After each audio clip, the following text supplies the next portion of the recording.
Hello everyone, welcome to our YouTube channel electrical finger tips. मैं आपका दोस्त और होस्ट अनीस आप सभी का अपने यूट्यूब चैनल पर तहे दिल से स्वागत करता हूं। दोस्तों, आज एसएससी जेई का इलेक्ट्रिकल का फर्स्ट पेपर हो चुका है। अभी 5 बजे से 7 बजे तक उनकी शिफ्ट थी और मैं सेंटर पे ही पहुंचा हुआ था। मैं वहां से आज लाइव रिकॉर्डिंग किया, लाइव एग्जाम रिव्यू एनालिसिस कर रहा हूँ किया वहां जाकर, और अभी उसके बारे में आपको बताऊंगा कि क्या क्या क्वेश्चन थे। और जैसा कि आपने थंबनेल में भी देखा होगा कि मैंने लाइव सेंटर से जाकर रिकॉर्डिंग की है, और टोटल एक एक फैक्ट्स, क्या क्वेश्चन थे, किस तरह के क्वेश्चन थे और किस तरह के क्वेश्चंस उन्होंने पूछे मशीन में, ट्रांसफार्मर वगैरह से, या आपके नॉनटेक सेक्शन में किस तरह से उन्होंने क्वेश्चंस पूछे। तो टोटल चीज़ों पे हम बात करेंगे, लेकिन सिक्वेंशियली आप पहले ये जान लें कि टेक्निकल जो था एक मॉडरेट लेवल का ही पेपर था, ज़्यादा हार्ड पेपर नहीं था, एक मॉडरेट पेपर था। और सबसे बड़ी बात है कि मशीन के क्वेश्चन, जो मैं बोला था कि मशीन और पावर सिस्टम का वेटेज हमेशा ज़्यादा रहता है, तो मशीन का जो वेटेज है 28 से मतलब कि 26-28 क्वेश्चन मशीन से थे। फिर वही बात करें अगर मेजरमेंट वगैरह के, तो सब नॉर्मल 2-3 क्वेश्चन ही थे, लेकिन सबसे ज़्यादा जो क्वेश्चन इस बार आया वो थे सर्किट के क्वेश्चन। सर्किट के क्वेश्चन डेट मीन्स बेसिक के क्वेश्चन बहुत ज़्यादा थे, बेसिक इलेक्ट्रिकल्स के क्वेश्चन थे।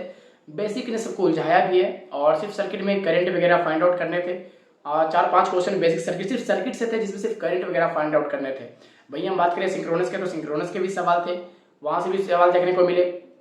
फिर आपको मैं रिव्यू में भी दिखाऊंगा कि स्टूडेंट्स ने क्या क्या बोला, और लाइव आप सुनेंगे इस चीज़ को कि किस तरह के पेपर थे और जीके जीएस में क्या पूछे। देखिए दोस्तों, मैंने रीजनिंग में आपको एक बात बोला था कि टेलीग्राम पे भी मैसेज ड्रॉप किया था कि वहाँ पे इमीडिएट फिगर से बहुत सारे क्वेश्चंस पूछ रहे हैं, सीटिंग अरेंजमेंट से पूछ रहे हैं, रैंकिंग से भी पूछ रहे हैं। तो आप लोग जो नेक्स्ट हैं, जो जिनका कल पेपर है, वो इन सब चीज़ों को अच्छे से रिकवर माइंड में कर लें कि आप लोग का भी टेक्निकल में वही मॉडरेट पेपर ही रहेगा, ज़्यादा हार्ड नहीं रहेगा। मशीन अच्छे से कवर करके जाएंगे, पावर सिस्टम अच्छे से कवर करके जाएंगे, और जो मैंने बोला सर्किट, सर्किट तो अच्छे से सॉल्व करके जाएंगे आप लोग, क्योंकि सिर्फ आज के सिंगल पेपर में सर्किट के 4 से 5 सवाल थे। आप समझ सकते हैं ये पेपर का वेटेज कितना ज़्यादा मतलब वैल्यू बढ़ा देगा आपके मार्क्स का। तो और फिर अगर हम बात करें रीजनिंग की, तो मैंने रीजनिंग बताया कि embedded figure, rankings, seating arrangement, puzzles, something mirror image वगैरह थे। तो इस तरह से क्वेश्चंस आपको डेफिनेटली इम्बेडेड फिगर्स के, मैंने बोले थे ज़्यादा क्वेश्चंस रहेंगे, 4 से 5 क्वेश्चन इम्बेडेड फिगर्स के थे। वहीं अगर हम बात करें जीके जीएस वगैरह की, तो जीके जीएस वगैरह में भी अच्छे क्वेश्चंस थे, वहां में भी क्वेश्चंस ज़्यादा पल्ले नहीं पड़े स्टूडेंट्स के, लेकिन उन्होंने बोला कि क्वेश्चन 2023 के ही पूछे हैं, 23 के स्टार्टिंग से क्वेश्चन पूछे हैं। तो आप इस बात को ध्यान रखेंगे। चलिए फिर मैं आपको लाइव सेंटर की तरफ ले चलता हूँ कि स्टूडेंट्स ने वहाँ पे सेंटर पे किस तरह के रिव्यू दिए, क्या क्या वहाँ उन्होंने चीज़ें बताई। तो चलिए मैं आपको बात दिखाता हूँ। हम सेंटर पे आ चुके हैं, आप देख सकते हैं कि बीच में यहाँ पे स्टूडेंट निकलने लगे हैं, और अभी स्टूडेंट निकलने में, और इलेक्शन का फर्स्ट जो पेपर था आज से संपन्न हो चुका है। और आज जब हम स्टूडेंट से बात करेंगे और दिखाएंगे आपको कि आज का पेपर जो है कैसा हुआ, किस तरह के क्वेश्चन थे, किस तरह के क्या थे। आज पूरा रिव्यू जो है सीधा सेंटर से लाइव होगा, और आप हमारे पास पूरी वीडियो को देखिएगा। हम स्टूडेंट जब आएंगे तो उनसे मैं बात भी करूंगा और पूछूंगा रिव्यू में भी कि कैसा पेपर है। हेलो भैया, कैसा रहा पेपर आपका? पेपर तो बहुत अच्छा था, करंट अफेयर्स में क्वेश्चन बहुत था, और मतलब किस टॉपिक से ज़्यादा क्वेश्चन रहा? किस ज़्यादा क्वेश्चन रहा टेक्निकल में? तो मशीन का क्वेश्चन काफ़ी दिखा रहे हैं, का काफ़ी इंडक्शन। अच्छा, और इसमें क्या बोलते हैं मेजरमेंट वगैरह में कितना सवाल? ज़्यादा नहीं, मेजरमेंट इलेक्ट्रॉनिक इलेक्ट्रॉनिक मेजरमेंट सबसे ज़्यादा सवाल कहाँ से मिला? मशीन मशीन से कितने क्वेश्चन थे अप्रॉक्स? 30। देखिए, इससे इन्होंने बोला कि मशीन से अप्रॉक्स 30 क्वेश्चन थे, और मैंने भी प्रिडिक्ट किया था कि मशीन से 30 अप्रॉक्स क्वेश्चन रहेंगे। फिर आप जो नॉन टेक सेक्शन है उसमें रीजनिंग क्या था? रीजनिंग तो बहुत अच्छा था, बेसिक रीजनिंग पूरा था, कुछ क्वेश्चन ज़्यादा लेने थे। अच्छा, कितने का अटेम्प्ट लिया आपने टोटल ओवरऑल मैंने 166। अच्छा, 166। और जो करंट अफेयर्स जीके थे वो कहाँ से पूछ रहा है? जीके जीएस का पोर्शन ज़्यादातर, साइंस का पोर्शन वो काफ़ी देखने को मिला है। अच्छा, जो करंट अफेयर्स वगैरह है वो कितने, दो 4 से 5? अच्छा, मतलब कि रीजनिंग में सबसे ज़्यादा क्वेश्चन कितने क्वेश्चन?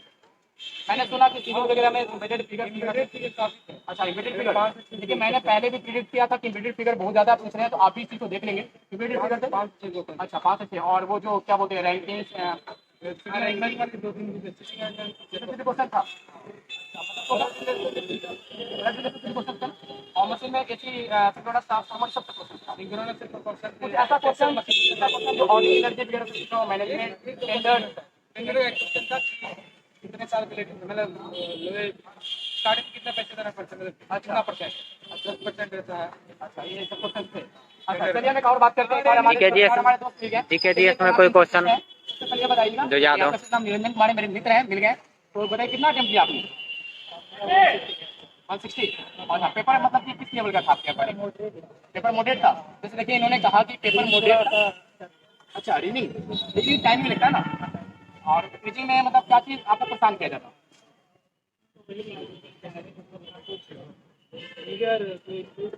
हाँ, एम्बेडेड फिगर।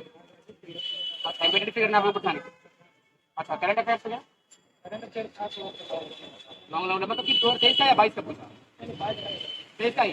देखिए मैंने पहले क्वेश्चन याद किया था कि 2023 का कोई जो क्वेश्चन है वो मतलब डेफिनेटली पूछेगा, वैसा ही पूछा। और टेक्निकल में कैसा रहा आपका? टेक्निकल बहुत अच्छा था। देखिए टेक्निकल बस मॉडरेट पूछ रहा है, ज़्यादा हार्ड नहीं है। टेक्निकल बस आप नॉर्मली क्लियर कर। न्यूमेरिकल था दस ओके। Transformers question.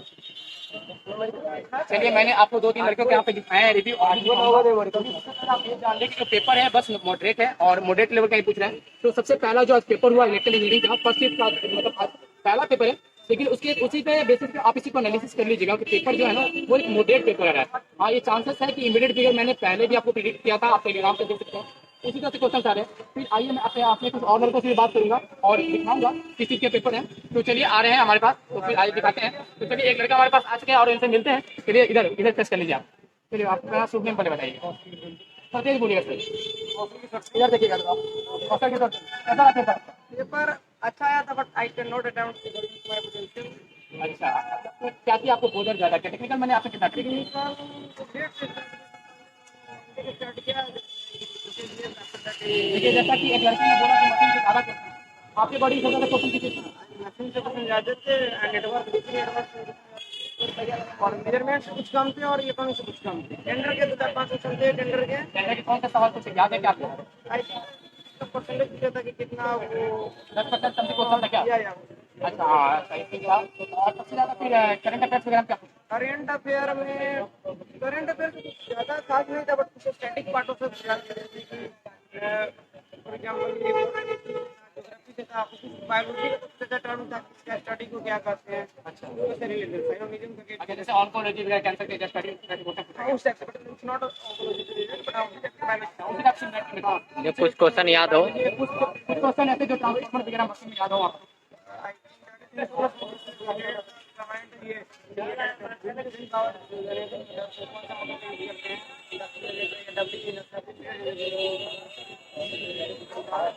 और तो आपने कितना जल्दी होगा ना 151? चलिए अगर आपने एप्रिसिएशन नहीं लेना एप्रिसिएशन है ना चलिए कोई बात नहीं, पर परेशानी नहीं होना। 151 अगर आपने है ना तो 151 ही आपका। चलिए फिर मैं आपको और भी रिव्यू दिखाऊंगा नहीं हमारे साथ। तो जैसा कि दोस्तों आपने अभी रिव्यू में सब सुना कि कैसे कैसे क्वेश्चन थे, और मैंने वहाँ पे मैक्सिमम बच्चों से कंसल्ट करने की कोशिश करा कि क्या फैक्ट्स थे, किस तरह के क्वेश्चन पूछे उन्होंने और किस तरह के क्वेश्चन आने की प्रोबेबिलिटी कल के पेपर में है। तो आप इस चीज़ को याद रखेंगे कि टेक्निकल में आप मशीन्स अच्छे से पढ़ के जाएंगे, सर्किट अच्छे से सॉल्व करेंगे, और जो इंडक्शन वगैरह है उससे भी क्वेश्चन रहेंगे, डीसी मशीन से रहेंगे। फिर से ट्रांसफार्मर वगैरह भी आप अच्छे से पढ़ के जाएंगे क्योंकि वहाँ पे आर्मेचर रिएक्शन से भी सवाल पूछे हैं तो वो देख लेंगे। सबसे बड़ी बात जो आती है दोस्तों वो होता है टेंडर। टेंडर के भी सवाल थे, इस बात को आप याद रखेंगे कि टेंडर के भी सवाल थे, टेंडर में भी सवाल पूछा गया। तो टेंडर के भी सवाल थे, आप इस चीज़ को नहीं भूलेंगे कि टेंडर के भी सवाल थे। तो टेंडर के भी सवाल 1-2 क्वेश्चन थे, परसेंट वाइज समथिंग क्वेश्चन दिए हुए थे। मैनेजमेंट से क्वेश्चन थे, इन्वायरमेंट से भी क्वेश्चन थे। तो आप इस चीज़ को याद रखेंगे कि मैनेजमेंट से भी क्वेश्चन पूछा गया है। मैंने आपको बोला है कि कुछ एक्स्ट्रा टॉपिक्स जैसे tenders, audit energy, management, environment, इस सब के क्वेश्चंस आप देख लेंगे। तो चलिए आप इस तरह का जो रिव्यू है, इस तरह का जो एनालिसिस है, इससे आप ये चीज़ जान लें कि जो कल का पेपर होने वाला है वो डेफिनेटली इसी तरह का पेपर होगा, कुछ ज़्यादा वेरिएशन नहीं होगा। जब मैक्सिमम बच्चों से हमने इस चीज़ के बारे में पूछा, अब बात करते हैं अटेम्प्ट की कि कितने अटेम्प्ट लिए उन्होंने। तो जो अटेम्प्ट है जैसा कि आपने रिव्यू में भी सुना होगा, मैक्सिमम बच्चों ने 160, 165 इतने ही अटेम्प्ट लिए जितना मैंने वहाँ पे 8 से 10 बजे से मैंने रिव्यू वहाँ पे लिया, ऑफलाइन भी लिया, मतलब कि ऑनलाइन तो थी आपने देखा ही। बाद में साइड में हटके भी मैंने उनसे पूछा तो उन्होंने भी यही बताया सर 160, 165, 150 यही था। उससे ज़्यादा बच्चे ने किसी ने ज़्यादा बताया नहीं अभी तक, क्योंकि पेपर मॉडरेट था, इतना भी इजी पेपर नहीं था। और रीजनिंग जो बात होता है रीजनिंग की, वो टाइम टेकिंग रीजनिंग थी। तो किसी बच्चे ने बोला कि सर मेरे 10 क्वेश्चन छूट गए रीजनिंग में, टाइम नहीं मैनेज कर पाया। तो सबसे बड़ा रोल है वो टाइमिंग मैनेजमेंट का है। मैं जब भी बोल रहा हूँ, पहले ही बोला हूँ कि टाइमिंग मैनेजमेंट, रीजनिंग आपको फंसा ले जाएगा। जब डिकोडिंग कोडिंग के सवाल आएंगे, ब्लड रिलेशन के सवाल आएंगे, डायरेक्शंस के जब सवाल आएंगे तो आपके टाइम किल हो जाएंगे। इसलिए कोशिश आप ये रखेंगे कि आपका जो कल पेपर है उसमें अप्रॉक्स आपको 175 अटेम्प्ट करके आना है, वो भी एक्यूरेसी के साथ। पेपर में टाइमिंग मैनेजमेंट करना है, आपको शुरू से टाइमिंग मैनेजमेंट करना है। मैं फिर से बोल रहा हूँ, आपको पहले सिक्वेंशियल वे में क्वेश्चन सॉल्व करना है, पहले आपको टेक्निकल सॉल्व करना है, फिर रीजनिंग सॉल्व करना है, फिर जीके जीएस सॉल्व करना है। इस बात को ध्यान रखेंगे, टेक्निकल, रीजनिंग, फिर जीके जीएस। तो यही सारे क्वेश्चन थे। आप कुछ जो मैंने एक्स्ट्रा बताए हैं वो देख कर जाएंगे। प्लेयर्स वगैरह जो हाल में रिसेंट में गेम्स हुए हैं उस तरह के देख लेंगे। ग्रैंड स्लैम वगैरह देख लेंगे, उससे ट्रॉफी वगैरह पूछ सकते हैं। आर्टिकल्स तो डेफिनेटली बहुत इंपॉर्टेंट है, आप आर्टिकल्स को इग्नोर नहीं करके जाएंगे, क्योंकि आर्टिकल्स हर शिफ्ट में पूछा। देखिए सिविल वगैरह का भी कोई एग्जाम हुआ, उनके भी एग्जाम में आर्टिकल्स पूछे, इलेक्ट्रिकल वाले के एग्जाम में भी आर्टिकल्स पूछे, और मैकेनिकल के एग्जाम में भी आर्टिकल्स पूछे। तो डेफिनेटली आप जान ले, आर्टिकल्स के 1 से 2 सवाल डेफिनेटली रहेंगे, इस बात को आप मान ले। तो कोशिश यही रहे करनी है आपको कि आर्टिकल्स के भी सवाल पढ़ के जाने हैं। जो ग्रैंड स्लैम वगैरह जो मैंने बताया टेनिस का, उसे पढ़ के जाना है। फिर भी जनगणना थोड़ा सा देख लेना है, जनगणना से भी सवाल पूछ सकता है। सेंसस जो हुआ था 2011 का, उससे भी सवाल रह सकता है। फिर से अभी जो ट्रॉफी वगैरह हुए हैं रिसेंट में, संतोष ट्रॉफी, डूरेंट ट्रॉफी, चाहे जितने भी Australian open, French open, Wimbledon, US open, इस सब के विनर देख के जाएंगे, रनर अप देख के जाएंगे। अंडर 19 जो वर्ल्ड कप हुआ विमेंस का, उसके कैप्टन, अपोजिट वाले टीम जो कौन रनर अप रहा, किसको हरा कर इंडिया टीम विजय हुई, वो देख लेंगे। ये सब चीज आपको देख कर जाना है। कुछ ऐसे एक्स्ट्रा चीजें जो आपको खुद से करके जाना है, वो यही सब चीजें हैं जो आपको डिफरेंट वहां बनाएगा खुद से औरों से। तो कोशिश यही रखना है कि 175 एक गुड स्कोर है, वो स्कोर करके आपको आना है। चलिए, कट ऑफ की बात तो मैं अभी नहीं करूंगा, जब पूरा पेपर हो जाएगा उस बेसिस पे, जब पूरा फाइनल एनालिसिस दूंगा उस समय कट ऑफ की मैं बात करूंगा। तो चलिए, जिनका कल पेपर है उन सभी को मेरी तरफ से ऑल दी बेस्ट। फिर मिलते हैं नेक्स्ट वीडियो में, तब तक के लिए थैंक यू, जय हिंद।